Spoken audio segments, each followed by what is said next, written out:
From the Weather NorCal Command Center, this is your afternoon update.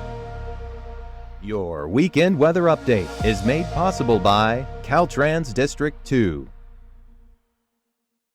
Hey folks, good afternoon. Hope you've been well so far this weekend. Today, really shaping up pretty nicely, a little cooler than yesterday. You see those mid to upper 70s in the valley, 60s even in Trinity County, right? So we're definitely a little cooler there. And you see those mid 60s, really pretty widespread from Siskiyou County to Modoc County and out towards the East Mountains. Otherwise, beautiful day, right? No complaints here. I think we have a really nice stretch of weather coming up over the next few days. Tomorrow, really not too different. In fact, even the marine layer is kind of fading away. Beautiful clear skies for our Monday and Tuesday. So the first half of the work week looking good. Don't think we have any issues here on tap as far as outdoor conditions are concerned.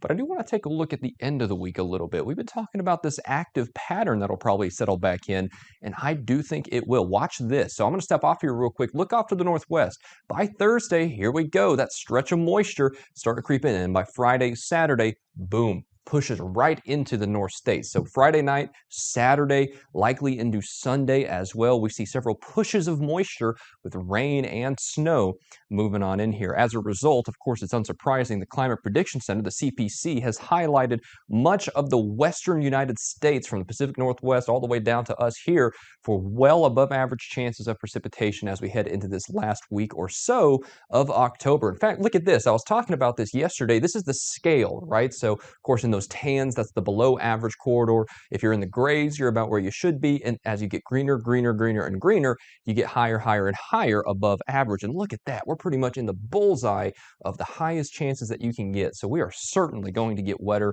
and colder over the next 7 days. Of course, it's going to be after this first half of the week. We have very much a bipolar week, I think really is the best way to put it. You can pretty much draw a line right there towards the second half where you have these pretty nice conditions for the next few days. Notice along the coast, those upper 60s, a little further in, then you even got those 80s creeping back in here, Trinity County there in the upper 70s.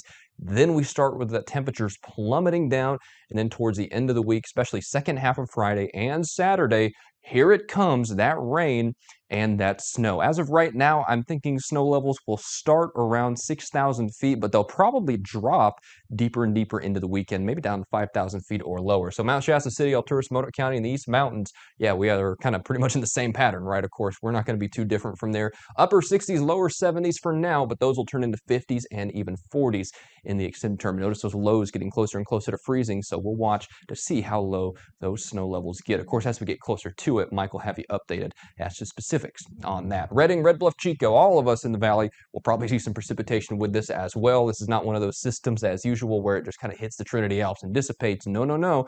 These are one of those more punchy type systems where that moisture sticks, the forcing comes through, and we see some of the rain there as well. So the next few days looking good, upper 70s, lower 80s in terms of outdoor conditions, right? But towards the end of the week, that's when we start to see the outdoor conditions deteriorate. Although I say deteriorate, I actually quite like the rain. You know, a little rain never hurt anybody. The reservoirs will certainly appreciate it, I'm sure.